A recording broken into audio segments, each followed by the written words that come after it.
Yeah, I do see some difference in the way sales are taught because in certain situations, what takes preeminence is teaching how to counter the objections. Yes. I can see, or why don't you explain how that differs from how you see it? Well, The objections then don't become paramount, right? no, they don't. Because if you're coming from a place of wanting to serve, if you're coming a place from stepping out of your model of the world and identifying theirs and asking them the right questions to be able to know what it is that they need from this product, what it is they want, what it would be nice for it to have, and how that's ultimately going to make them feel, you are going to get two objections. They always come up, time and money. But that's a knee-jerk reaction. It's not that, okay, I don't want to be taken advantage of. If you're coming from that place, and people know whether you're being genuine or not. You know, people can sense whether you're really trying to help them make the best choice for them or whether you're just trying to get them to put down the money. The objections are not an issue anymore because what you have now armed yourself with, and I'm not really liking that term as part of this, but what you have made available to yourself is you understand what's most important to them. So when the objection does come up, you can say, Jerry, let me ask you a question. If that wasn't an issue, would you still move ahead and purchase this? Because does it fit the needs that you're looking for? You know, it's not so much about, okay, well, let's use this objection handling thing, that objection handling thing. It's about making sure that it does fit the person's needs. And if it doesn't, I don't want to sell it to you. But the objections really, like I said, the knee-jerk reactions kick up, but you don't get the normal rejections you get when you apply the psychology. Okay, so how does this psychology or this theory that you have of sales, of presenting sales, apply to those theories that we've learned in school or learned by trial and error? It supports them completely. I look at it this way. Those skills that we learn, those approaches that we learn, those are the vehicle for sales. The psychology is the fuel that you're putting into the vehicle. It's what's going to drive those. Again, based on what your intention is and what your belief system is going to determine what type of potential you tap into, what type of action you take. So if you're coming from a place of psychology that says, doing business with me is the best choice that you can make, and not saying it from an arrogant place, saying it that I'm going to make sure that your needs are met. There's no other salesperson that's going to work with you to make sure that you get exactly what you want. If you come from that place, you're operating completely differently when you move into these other steps you take to make the sale happen. So it's complementary, you would say? Absolutely, absolutely. It allows the vehicle, the tools that what you've been taught, it allows them to come from a very genuine place and it allows you to use them, again, to help that person make the decision that is best for them, if you're coming from that intention of truly wanting to serve.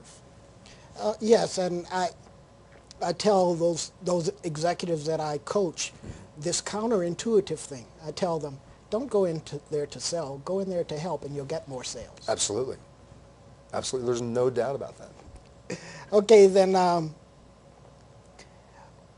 when you're referring to your psychology of sales, are you referring to the psychology of the seller or the buyer? Both. Your psychology initially, first and foremost, that's the fuel that's going to go into the vehicle of the sales tools. Their psychology is kind of the GPS system that gets you to where you want to go.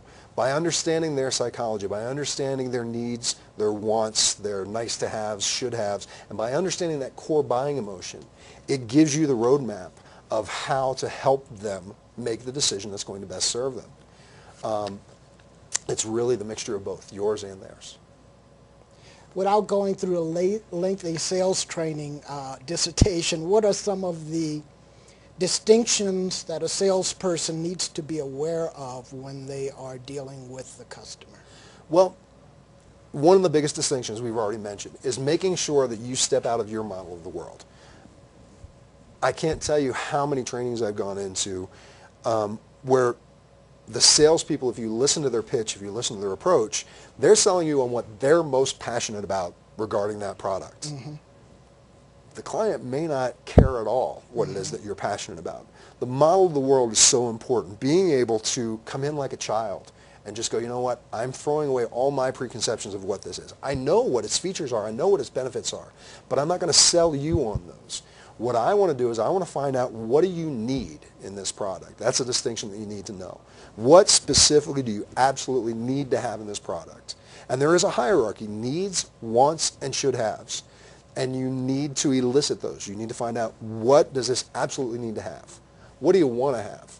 And what would it be nice to have? And I tell salespeople, write it down, take notes, because you want, when the person's sitting there, and this isn't just a manipulative play, when they see that you're writing these things down, they know you're listening. They know that you're not just trying to play them into something. And then after you get those, the distinction you want to look for is asking them, if I'm able to deliver you this product that meets these needs, these wants, and these nice to have, should haves, how is that ultimately going to make you feel? What is it that you're looking to get from this? Distinctions: step away from your model of the world, make sure you're listening to the things that are most important to them, not to you, and find out what that core buying emotion is. Sounds like the 80-20 rule applies here. Does it? It applies. Explain what it is. 80-20 rule applies in reverse for most salespeople that I know. Yes. Most salespeople that I know spend 80% of their time talking and trying to convince the customer to buy, and 20% of their time listening. If they don't come out with the objections, they have them. Exactly. My belief is you've got to flip it. 80% of your time in communication with your clients has got to be listening. 20% of the time is you talking, and we're going to put another 80-20 in there. 80% of that time is you asking questions. That's really the core. The questions that you ask are really going to determine how you can best serve that person. Okay, great. What do you believe the salesperson should be asking when they're asking 80% of these questions? Multitude of questions. I mean, a lot of them we've already learned in different trainings, but the questions I like to ask when I'm working with somebody is, what's most important to you in making a purchase like this? And they're going to give you varied answers. So what's most important to you? Have you ever used a product like this before? If you have, what were you most impressed with? And what would you have liked to have seen that been improved? I want to get their experience. I want to find out what they're hot about and what they're cold about. And then specifically, what are 5 things that you need this product to have? Write them down. What are 5 things? Why 5 things? You can go into more, but just 5 for me really gives me a framework of being able to deliver back to them and help them become aligned and aware of really what they're looking for. Why not 1 thing? Doesn't give me enough information. Okay. You So know? you're trying to force them to a deeper level of analysis. Absolutely.